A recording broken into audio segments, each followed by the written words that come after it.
My name is Matt Gierhart. I'm the head of social for OgilvyAction, and what I do is I kind of help brands understand that social is about getting people to do things. So that's the whole idea of OgilvyAction, is that we get people to do things. We're really interested in behavior and why people do things and why they buy things and why they create content and etc. We're less interested in kind of messaging and positioning of a brand or kind of the attitude towards it. I don't really teach social media like Facebook and Twitter and etc. how to actually kind of use those. We do touch on that from time to time, but what we're interested in is behavior and social behavior. And social behavior happens face-to-face, it happens in social media, it happens on the networks that you mentioned. But we're really interested in social behavior and how that affects purchase decisions. As far as technological determinism, I do think that the whole kind of Thomas Friedman idea, the world is flat, has some merit to it. But I also think that it's more interesting to look at how culture is responding to technology. So some of the things I talked about in my speech today was that sometimes culture isn't ready for a certain type of technology. And we focus so much on what we can do, and we forget to sometimes see if culture is ready to go there. And so what I'm really interested in is, again, just this kind of behavior study of where's culture going, and where do they feel like they need something, and seeing how that marries up with what we can do on the technology side of things.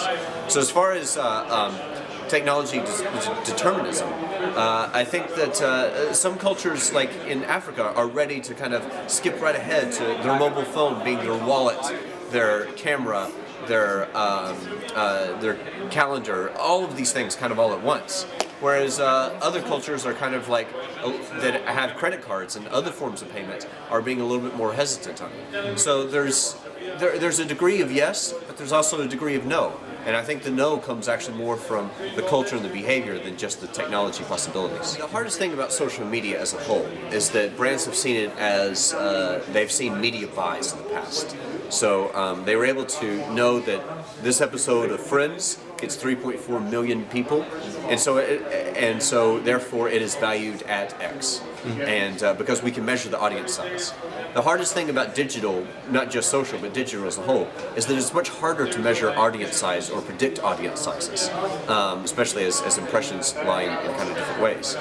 So I think that we've tried to apply the same metrics, and that's mostly the agency's fault, not the brands. We've tried to apply the same metrics of media buys to social media. And so we have jumped on the media side of social. But I think the point you made in your question is actually really relevant, is that brands thought that they had something to say, and that was the most important thing. 5 years ago, brands felt like they were very powerful because they kind of held the gateways to content that we all liked. But now consumers are really powerful because they can go and find whatever content they want, and they don't really need this gatekeeper. We've cut out the middleman to a degree. And that's been a hard thing for brands to realize, that they actually have to start making content that people want. And so it's not just about messaging anymore, it's about content. I think we follow the trends. We listen to behavior, and we see how people are kind of behaving to see where they're going. Now, there is an element to creating the trends, and then we start seeing the gaps in how people are behaving and what this kind of community might need, what kind of content we can provide to kind of create this community even. And there is a certain degree of creating the trends there. But I think it's really important to, I say this more and more and more, that the most important thing about social media is inputs, not just outputs. So Steve Jobs' quote about the customers don't know what they want, and we're here to kind of give that to them. I think that definitely is true, but understanding what the consumer wants and is more than just what they say. It's about how they behave. Because while a consumer might say, oh, I really want to be able to have a whole bunch of different colors of this same thing, what they really mean is that I want to be able to feel like I own this product. I want to feel like it's a part of my daily life. That doesn't mean that we give them every color that they have. So it's a difference between crowdsourcing your brands and being able to listen to behavior and kind of interpret kind of how people are behaving and what they're wanting. I'm really against the phrase that they just didn't get it. That really irritates me when people say that, oh, the client just didn't get it. I think that we didn't tell the story the right way if they didn't get it. And that feels like too easy to say. So far, I think brands are actually really receptive.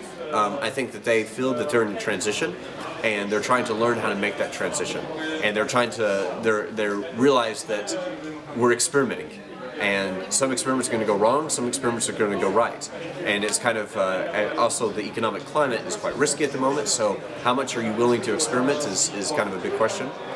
But also having a client is having a relationship. And you have to take them on a journey, you have to take them on a story, you have to do some things, and you have to see how they fell and why they fell in order to get to the place that maybe is the best. But it's a journey. So far I think we've had an enormous amount of success. We've seen some clients, primarily in the restricted space, where they can't say anything and they have to focus on how they behave, really take that seriously and make some really impressive moves. Thank you.